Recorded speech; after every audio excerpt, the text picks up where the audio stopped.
नमस्कार दोस्तों, आप सभी का स्वागत है आपके अपने YouTube channel target biology topper में। दोस्तों, आज की इस वीडियो में हम आपको बताने वाले हैं development of embryo in angiospermic plant. ठीक है, जो आवृतबीजी पादप होते हैं उसमें भ्रूण का विकास किस प्रकार से होता है, इस सभी बातों को आज की इस वीडियो में हम आपको बताएंगे। भ्रूण विकास की प्रारंभिक अवस्था द्विबीजपत्री तथा एक बीजपत्री में एक समान होती है। ठीक है, जो आपका पौधा होता है एक बीजपत्री और द्विबीजपत्री। ठीक है, तो उसमें जो भ्रूण होता है उसकी प्रारंभिक अवस्था जो होती है, यानी कि जब भ्रूण बनना शुरू होता है तो वो एक समान होता है। ठीक है, मोनोकॉटिलिडन और डाइकॉटिलिडन प्लांट में जो भ्रूण होता है वो प्रारंभिक अवस्था में एक समान होता है। दोनों पौधों में युग्मनज में अनुप्रस्थ विभाजन के दौरान दो कोशिकीय प्रारंभिक भ्रूण बनते हैं।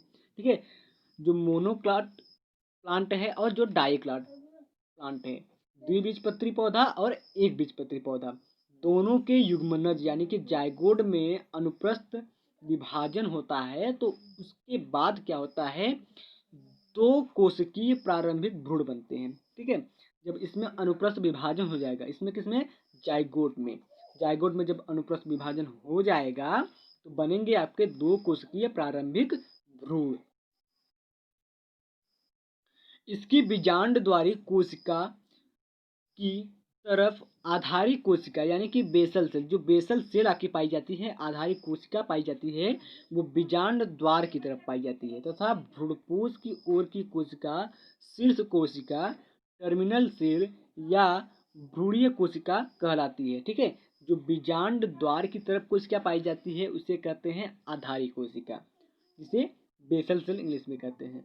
और भ्रूणपोष की ओर जो कोशिका पाई जाती है उसे कहते हैं शीर्ष कोशिका या भ्रूणीय कोशिका। देखिए चित्र में, मान लीजिए ये कोई आपकी बीजांड की संरचना है। ठीक है, अब ये आपकी बीजांड की संरचना है और यहाँ पर बीजांड द्वार है और यहाँ पर निभाग या फिर जहाँ भ्रूणपोष कहते हैं। ठीक है, अब यहाँ पर जो कोशिका पाई जाएगी बीजांड द्वार की ओर तो उसे कहेंगे आधारी कोशिका। ठीक है, बेसल सेल। और यहाँ पर जो भ्रूणपोष के पास कोशिका पाई जाएगी उसे कहेंगे शीर्ष कोशिका। ठीक है, या फिर भ्रूणीय कोशिका, टर्मिनल सेल कहेंगे। ओके, अब चलिए आगे देखिए। द्विबीजपत्री पादप में भ्रूण का विकास। ठीक है, जो द्विबीजपत्री पादप होते हैं उसमें भ्रूण का विकास किस प्रकार से होता है उसको देखिए। Development of dicot embryo. तो सबसे पहले हम आपको बता दें द्विबीजपत्री पादप में भ्रूण विकास के अध्ययन किसने किया था। ठीक है, तो एक पौधा है कैप्सेला बर्सा पेस्टेरिस। ठीक है, कैप्सेला बर्सा पेस्टेरिस नाम का पौधा है जो कि द्विबीजपत्री है। ठीक है, अब इस पौधे में भ्रूण विकास का अध्ययन किया था सबसे पहले हेस्टीन नामक वैज्ञानिक ने 1840 ईस्वी में। ठीक है, 1840 ईस्वी में हेस्टीन नामक वैज्ञानिक ने भ्रूण विकास का अध्ययन किया था द्विबीजपत्री पौधा कैप्सेला बर्सा पेस्टेरिस नामक पौधे पर। ठीक है, आगे देखिए। समान निषेचन के समय भ्रूणकोश में एक नर युग्मक अंड कोशिका से संयोजित होकर द्विगुणित युग्मनज का निर्माण करता है। ठीक है, जो सामान्य निषेचन होता है उसी समय भ्रूणकोश में एक नर युग्मक अंड कोशिका से संयोजित हो जाता है। ठीक है, जो अंड कोशिका होती है एक सेल होती है, मादा युग्मक होती है, उसी में आपका नर युग्मक आकर के संलयित होता है, संयोजित होता है, यानी कि फ्यूज करता है। फिर उसके बाद क्या होता है, आपका बनता है द्विगुणित युग्मनज। ठीक है, 2n टाइप का जाइगोट आपका बनता है। ठीक है, जिसके फलस्वरूप एक शीर्ष कोशिका यानी कि एपिकल सेल तथा एक आधारी कोशिका जिसे बेसल सेल कहते हैं, ये दोनों कोशिकाएं आपस में बनती है। ठीक है, जब आपका नर युग्मक अंड कोशिका के साथ संयोजित होकर के द्विगुणित युग्मनज का निर्माण करेगा तब आपका बनेगा एक शीर्ष कोशिका यानी कि एपिकल सेल और एक कोशिका बनेगा जिसका नाम है आधारी सेल, आधारी कोशिका बेसल सेल। ठीक है, शीर्ष कोशिका यानी कि जो एपिकल सेल होती है वो निभाग यानी कि कैलाजा की ओर तथा जो आधारी कोशिका होती है वो बीजांड द्वार और स्थित होती है। ठीक है, जो आपकी एपिकल सेल होगी वो आपका निभाग यानी कि कैलाजा की ओर होगा, और जो आपका आधारी सेल यानी कि बेसल सेल होगा वो आपका बीजांड द्वार की ओर होगा। देखिए चित्र में, अब ये आपका बीजांड की संरचना है, फिर से बना दे रहे हैं हम एक बार।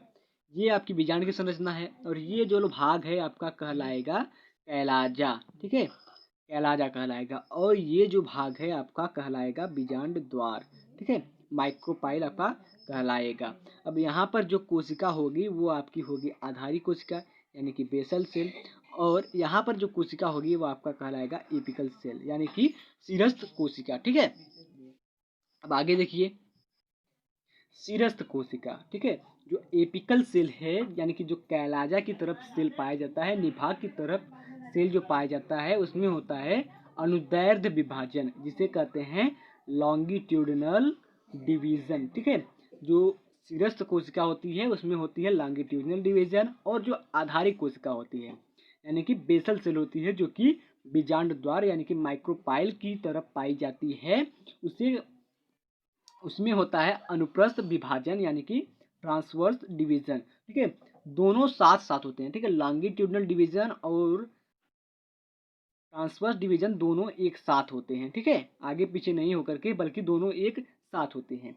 सिरस्थ कोशिका में अनुदैर्ध्य विभाजन यानी कि लॉन्गिट्यूडनल डिवीजन से दो शीर्ष कोशिका में पुनः पूर्व विभाजन के लंबवत अनुदैर्ध्य विभाजन होता है, ठीक है। जो सिरस्थ कोशिका होती है एपिकल सेल होती है उसमें जब लॉन्गिट्यूडनल डिवीजन हो जाएगा तो उसके जस्ट तुरंत ही फिर से उसमें लंबवत लॉन्गिट्यूडनल डिवीजन होगा, फिर से उसमें उसी के बराबर अनुदैर्ध्य विभाजन होगा, ठीक है। सबसे पहले जब एपिकल सेल में लॉन्गिट्यूडनल डिवीजन हुआ था उसके बाद तुरंत ही उसमें डिवीजन हुआ, तो उसके बाद क्या होता है, तो उस डिवीजन के बाद चार कोशिका का चतुष्टांश यानी कि क्वाड्रेट बनती है, ठीक है। जब दो बार विभाजन हो जाएगा, ठीक है, अनुदैर्ध्य विभाजन जब दो बार हो जाएगा तो उसमें बनेगा आपका चतुष्टांश, ठीक है। तो इस अनुप्रस्थ विभाजन यानी कि ट्रांसवर्स डिवीजन चतुष्टांश में पुनः अनुप्रस्थ विभाजन होता है। जो चतुष्टांश बन रहा है उसमें फिर से अनुप्रस्थ विभाजन होता है, और जिसके बाद क्या होता है अष्टांग यानी कि आपका ऑक्टेंट बनता है। अष्टांग की प्रत्येक कोशिका में परिणित विभाजन होता है, ठीक है, परिणितिक विभाजन होता है अष्टांग की प्रत्येक कोशिका में। जितने भी अष्टांग की कोशिका है 2 4 10 जितने भी कोशिका है 8 कोशिका होती है अष्टांग में, तो उन सभी कोशिकाओं में परिणितिक विभाजन होगा, ठीक है। उसके फलस्वरूप क्या होता है 8 कोशिकीय बाह्य परत, ठीक है, जो 8 कोशिका होती है वो बाहर की परत बनाती है या फिर बाह्य त्वचाजन डर्मेटोजेन का निर्माण करती है, तथा एक कोशिकीय आंतरिक परत बनाती है, ठीक है, एक कोशिकीय आंतरिक परत बनाती है, एक कोशिका का 8 अंदर वाली परत का निर्माण करती है। बाह्य त्वचा अनेक अपनतिक विभाजन द्वारा भ्रूण की बाह्य त्वचा बनती है। जो बाह्य त्वचा होती है उसमें अनेक बार अपनतिक विभाजन होता है, कई बार अपनतिक विभाजन होता है, जिसके बाद भ्रूण की बाह्य त्वचा बनती है यानी कि एपिडर्मिस का निर्माण होता है। आंतरिक कोशिका से बीजपत्राधार, बीजपत्र के भरण बीजोतक तथा प्रायथका तंत्र बनते हैं। जो आंतरिक कोशिका से बीजपत्राधार होता है और बीजपत्र के भरण बीजोतक और प्रायथक तंत्र का निर्माण होता है आंतरिक कोशिका से, ठीक है। ये जो आंतरिक कोशिका होती है, जो अंदर की कोशिका होती है, अष्टांग के बाद जो अंदर की एक कोशिका बनती है उससे बनते हैं बीजपत्राधार हाइपोकार्टी, और बनते हैं बीजपत्र के भरण बीजोतक, और बनता है प्रायथक तंत्र, ठीक है। अब आगे देखिए, आधारी कोशिका में अनेक अनुप्रस्थ विभाजन के फलस्वरूप 7 से 10 कोशिकीय निलंबक यानी कि सस्पेंसर बनते हैं। जो आपका आधारी कोशिका होती है यानी कि बीजांड द्वार की तरफ जो कोशिका पाई जाती है, यहाँ पर इसमें जब अनुप्रस्थ विभाजन होता है तो इसमें 7 से 10 निलंबक यानी कि सस्पेंसर सेल का निर्माण होता है, ठीक है। अब निलंबन की अंतिम कोशिका फूलकर चूसकांग कोशिका यानी कि हॉस्टेरियल सेल बनाती है। देखिए आपका निलंबक जो होता है वो कुछ इस प्रकार से होगा, इसमें विभाजन हो जाएगा। अब ये जो अंतिम कोशिका है यहाँ वाली, तो ये फूल जाएगी, कुछ इस प्रकार से फूल जाएगी, ठीक है। इस प्रकार से जब फूल जाएगी तो ये चूसकांग बना लेगी। अब इस निलंबक जब फूलेगा चूसकांग बनेगा, ठीक है। इस चूसकांग कोशिका का क्या काम होता है? भ्रूणपोष से पोषण को अवशोषण करने का काम करती है। जो चूसकांग होती है, आपका हॉस्टेरियल सेल होता है, वो भ्रूणपोष से पोषण को अवशोषण करने का काम करती है। ठीक है, जो जो अवशोषण करता है पोषण को, ये आपका बीज के अंकुरण के समय काम आता है। निलंबक के भ्रूणीय सिरे की ओर स्थित कोशिका अधस्थितिका यानी कि हाइपोफिसिस कहलाती है। जो आपका निलंबक होता है, जो आपका निलंबक होता है ना, उसके जो भ्रूणी सिरे की ओर स्थित कोशिका होती है वो आपकी हाइपोफिसिस कहलाती है, जो मूलांकर के साथ मूलांकर शीर्ष बनाती है। दोस्तों, हमने आपको कई बार बताया है कि जो जाइगोट होता है वो आगे चल करके भ्रूण का निर्माण करता है। ठीक वही प्रोसेस यहाँ पर होने वाला है कि जो जाइगोट होगा, युग्मनज होगा, उसमें विभाजन होगा और विभाजन के बाद पूर्ण रूप से एम्ब्रियो का निर्माण हो जाएगा, यानी कि भ्रूण का निर्माण हो जाएगा। चलिए हम आपको चित्र में दिखाते हैं। देखिए, ये आपका जाइगोट है, युग्मनज है, जो कि एक मेल गैमेट और एक फीमेल गैमेट के मिलने से बना हुआ है। ठीक है, एक मेल गैमेट और एक फीमेल गैमेट के मिलने से बना हुआ है। तो क्या होगा यहाँ पर, एक बाद इसमें डिवीजन होगा। ठीक है, अब जब डिवीजन हो जाएगा तो इसमें क्या होगा, एक आधारी कोशिका बनेगी और एक आपकी बनेगी भ्रूणीय कोशिका। ठीक, अब इसमें फिर से डिवीजन होगा तो इसमें कुल 4 कोशिका बन जाएंगी। एक, जब ऊपर 1 2 ठीक 3 4, ठीक है, ये 4 कोशिका बन जाएंगी। भ्रूणीय कोशिका में विभाजन हुआ तो 4 कोशिका बन गई और नीचे एक आधारी कोशिका आपकी। ठीक है, अब ये जो आपकी ये 3 कोशिका है, 2 कोशिका है और ये नीचे की जो 3 कोशिका है, 4 कोशिका है, तो इसमें इसे कहते हैं निलंबक। ठीक, अब इसी निलंबक का क्या काम है, ये जो निलंबक का नीचे वाला सेल होता है, एकदम नीचे वाला सेल, तो वो फूल करके चूसकांक बना लेती है। अभी हम चित्र में आपको दिखाएंगे। तो फिर इसमें जब 4 कोशिका बनेगी तो फिर से इसमें होगा लॉन्गिट्यूडनल और वर्टिकल डिवीजन। देखिए, अब लॉन्गिट्यूडनल और वर्टिकल डिवीजन होगा तो बनेगा अष्टांग, यानी कि 8 कोशिका। देखिए, एक कोशिका ये है, 2 3 4 5 6 7, कुल मिलकर 8 कोशिका हो गए, यानी कि अष्टांग हो गए। अब इसमें फिर से डिवीजन होगा। ठीक, फिर से डिवीजन होगा तो देखिए कितनी कोशिका बनी हुई है, 1 2 3 4 5 6 7 8 और ये 9 10। ठीक, 10 ठो। अब नीचे की जो 2 कोशिका है वो आपकी कहलाएंगी स्फीतिका। ठीक, नीचे की 2 कोशिका कहलाएंगी आपकी स्फीतिका। अब ये जो 8 कोशिका है ऊपर की, ठीक है, अब ये बाहर की तरफ आ जाएंगी। बाहर की तरफ जब आ जाएंगी तो बना लेंगी डर्मेटोजोन। ठीक है, डर्मेटोजोन बना लेंगी। अब इन सभी को हम कहते हैं प्राक भ्रूण। ठीक है, प्रारंभिक भ्रूण। अब चलिए आगे देखिए चित्र में। अब यहाँ से पता चलता है जो आपका प्रारंभिक भ्रूण होता है, ठीक है, जो प्राइमरी एम्ब्रियो होता है वो आपका गोलाकार होता है। ठीक, अब उसके बाद जब प्रारंभिक भ्रूण गोलाकार होता है, फिर उसके बाद क्या होता है, गोलेकार से रूप में परिवर्तन होता है। गोलेकार के रूप में परिवर्तन होता है। तो परिवर्तन के बाद क्या होता है कि परिवर्तन के बाद जो आपका भ्रूण होता है वो आपका हार्ट शेप में हो जाता है। ठीक है, हृदय के आकार में हो जाता है। देखिए यहाँ पर दिल के जैसा बना हुआ है। ठीक है, हार्ट शेप हो जाता है। तब इसमें क्या होता है, जो हार्ट शेप की बाहरी सबसे बाहर की लेयर होती है वो आपके डेमेटोजेन कहलाती है, और इसकी जो अंदर की कोशिका होती है जो यहाँ पर नीचे की तरफ धसी हुई है, इसे पेरीब्लेम कहते हैं। ठीक, अब इसमें हमने आपको क्या बताया था, सबसे नीचे की ओर होती है। जो सबसे नीचे की कोशिका होती है वो आपकी निलंबक कहलाती है। ये सभी कोशिकाएं आपकी निलंबक कहलाएंगी। ठीक है, यहाँ पर चित्र में देखिए निलंबक कहला रही है। अब इसके आगे वाले चित्र में देखिए, यहाँ पर मेच्योर भ्रूण बन रहा है। तो इसमें जब क्या होता है, हार्ट शेप के बाद जो बनता है तो उसमें बीज पत्र बनते हैं। ठीक है, बीज पत्र उसमें अलग होने लगता है। बीज पत्र दिखाई देने लगता है कि यह भ्रूण बीज 2 बीजपत्री है या फिर 1 बीजपत्री है। ठीक है, मोनोकाटिलिडन है या फिर डाइकाटिलिडन है, यह दिखाई देने लगता है हार्ट शेप के बाद जब भ्रूण में परिवर्तन होता है तब।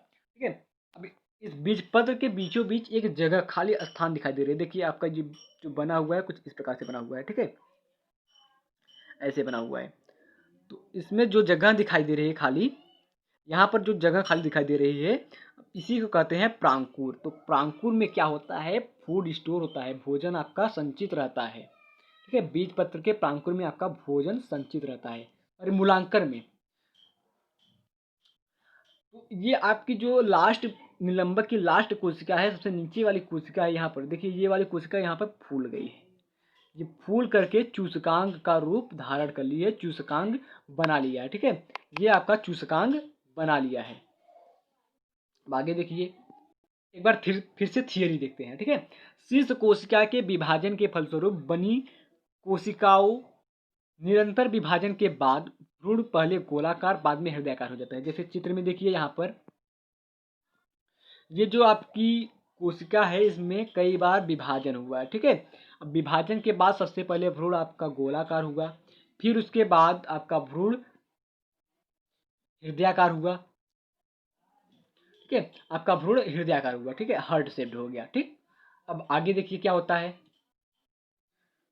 हृदयाकार भ्रूण आपका बीज पत्रों में विकसित हो जाता है। जो हृदयाकार भ्रूण होता है वो आपका बीज पत्रों में विकसित हो जाता है, कॉटिलीडन में विकसित हो जाता है। चित्र में देखिए, ये आपका हृदयाकार भ्रूण है। ठीक है, हार्ट शेप्ड एम्ब्रियो है। अब ये आपका हृदयाकार भ्रूण बीज पत्र में विकसित हो जाएगा। ओके, पालियों के बीच स्थित आधारी भाग से प्रांकुर, ठीक है, का विकास होता है। देखिए यहाँ पर जो बीज पत्र हैं दोनों, इस दोनों बीज पत्र में एक खाली स्थान दिखाई दे रहा है। ठीक है, अब इस खाली स्थान में प्रांकुर का विकास होगा। इसलिए भ्रूण में प्रांकुर की स्थिति शीर्षास्त्र एवं बीजपत्र की स्थिति पार्श्वीय होती है। जो प्रांकुर होता है वो बीजपत्र के ऊपर वाले भाग पर पाया जाता है, और जो बीजपत्र होती है वो आपका नीचे वाले भाग पर पाई जाती है। ठीक है, परिपक्व भ्रूण को दो बीजपत्रों तथा भ्रूणी अक्ष में विभाजित किया जा सकता है। जो परिपक्व भ्रूण होते हैं, मैच्योर एम्ब्रियो होते हैं, उनको दो बीजपत्र तथा भ्रूणी अक्ष में विभाजित किया जा सकता है। देखिए, भ्रूणी अक्ष का बीजपत्रों का स्तर से ऊपर की भाग को बीजपत्रों परिक कहते हैं, एपिकॉटिल कहते हैं। जो भ्रूणी अक्ष में बीजपत्र होते हैं वो जो ऊपर होते हैं उसे एपिकाटिल कहते हैं, तथा जो नीचे का भाग होते हैं उसे बीजपत्राधार यानी कि हाइपोकाटिल कहते हैं। ठीक है, बीजपत्रों परिक के शीर्ष पर प्रांकुर स्थित होता है। बीजपत्रों में भोजन संचित रहता है। ठीक है, जो बीजपत्र होते हैं, प्रांकुर में जो बीजपत्र पाया जाता है उसमें भोजन संचित रहता है, जो बीजांकुरण के समय नवोद्भिद को स्थापित करने के लिए पर्याप्त रहता है। ठीक है, जो बीजांकुरण होता है, बीज का जब अंकुरण होने लगता है तो जो बीजपत्र में भोजन संचित रहता है तो उस बीज को पोषण देता है। ठीक है, एनर्जी देता है। ठीक है, इसीलिए जो नवयो उद्भिद बीजांकुरण के समय होता है वो पर्याप्त रहता है, जितना भी बीजपत्र के पास भोजन रहता है। ठीक है दोस्तों, अगर आपको वीडियो पसंद आया हो तो प्लीज़ वीडियो को लाइक कीजिए, कमेंट कीजिए। अगर हमारे चैनल पर नए हैं तो प्लीज़ चैनल को सब्सक्राइब कीजिए, बेल आइकन को प्रेस कीजिए, ताकि वीडियो का नोटिफिकेशन आपको हमेशा मिलता रहे। दोस्तों, आप हमें फॉलो कीजिए हमारे इंस्टाग्राम ID ASISJN 2001 पर। थैंक यू पूरा वीडियो देखने के लिए।